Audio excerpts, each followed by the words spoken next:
नमस्कार, news 9 network आप देख रहे हैं। देश और दुनिया की तमाम छोटी और बड़ी खबरों से आपको रूबरू कराएँगे, लेकिन उससे पहले इस विशेष रिपोर्ट को देखिए। खबर उत्तर प्रदेश के बलिया जनपद से है, जहां गेहूं खरीद को लेकर प्रशासन पूरी तरह मुस्तैद नज़र बनी हुई है। किसानों का इस बार विशेष ख्याल रखा गया है। बलिया में इस बार गेहूं खरीद को सुचारू रूप से संचालित करने के लिए प्रशासन ने व्यापक तैयारी की है। जिला विपणन अधिकारी अखिलेश सिंह ने जानकारी देते हुए बताया कि जनपद में किसानों की सुविधा के लिए करीब 90 गेहूं क्रय केंद्र स्थापित किए गए हैं और सुचारू रूप से केंद्र को चलाने की बात कर रहे हैं।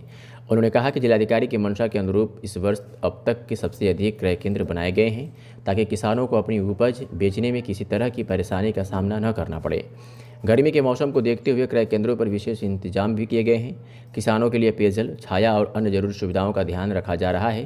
प्रशासन का उद्देश्य है कि सरकार की मंशा के अनुरूप हर किसान को उसकी फसल का उचित मूल्य मिले और खरीद प्रक्रिया पूरी तरह पारदर्शी व सुगम बनी रहे। देखा जाए तो बलिया में गेहूं केंद्र कितने बनाए गए हैं सर, और किस तरह से निर्देशित किया गया है सर आपके द्वारा? जनपद बलिया में गेहूं की खरीद शुरू हो चुकी है और वर्तमान में अभी हमने 35 एमटी की खरीद कर भी ली है 3 किसानों से। और जहाँ तक गेहूं क्रय केंद्रों का प्रश्न है, शुरू में 51 क्रय केंद्र बनाए गए थे। दूसरी लिस्ट भी जारी हो गई है माननीय जिलाधिकारी महोदय के निर्देश के क्रम में, और वर्तमान में 90 गेहूं क्रय केंद्रों को सुचारू रूप से इसको संचालित कराया जा रहा है। दूसरी चीज़ कि अपने किसान भाइयों से हम ये कहना चाहेंगे कि वो अपना पंजीकरण करा लें, और इसमें गेहूं का जो रेट है सरकार ने 160 रुपया अधिक पिछले वर्ष से किया हुआ है, तो 2585 का रेट है, और 20 रुपये उतराई चुनाई में भी किसान भाई को उनको वापस मिल जाएंगे। तो बहुत अच्छा इस समय है, और हम प्रयास करेंगे जिलाधिकारी महोदय के नेतृत्व में। हम लोग बहुत अच्छा काम करेंगे, और कोई भी थोड़ी सी बोरों की दिक्कतें आ रही हैं, लेकिन इसको हम लोग शॉर्ट आउट कर लेंगे 2-3 दिन के अंदर। इसकी स्थिति हम लोग और सुविधाजनक कर लेंगे।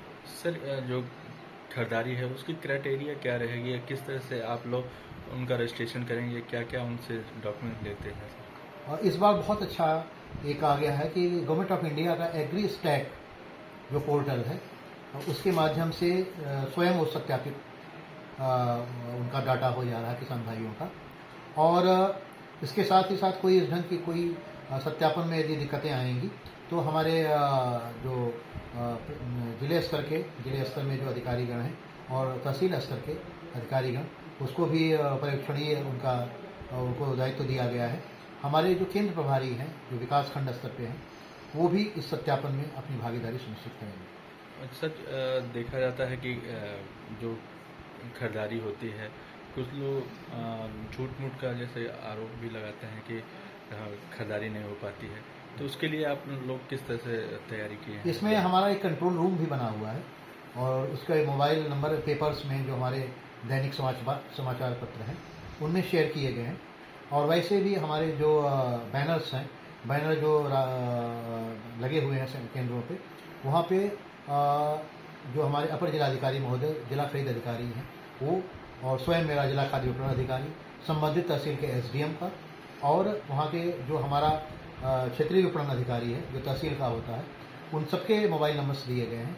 हमारे किसान भाइयों को कोई भी यदि समस्या होती है, कोई यदि दिक्कत होती है, कहीं उनके हित का अवहेलना हो रही है, तुरंत वो करें। हम त्वरित एक्शन लेकर के कार्रवाई करते हुए उनको हम सहायता प्रदान करें। सर, कितने बजे से कितने बजे तक खोलने का केंद्र का समय निर्धारित किया गया है आपके द्वारा? प्रातः 9 बजे से लेकर के 6 बजे तक का खोलने का निर्धारित किया गया है।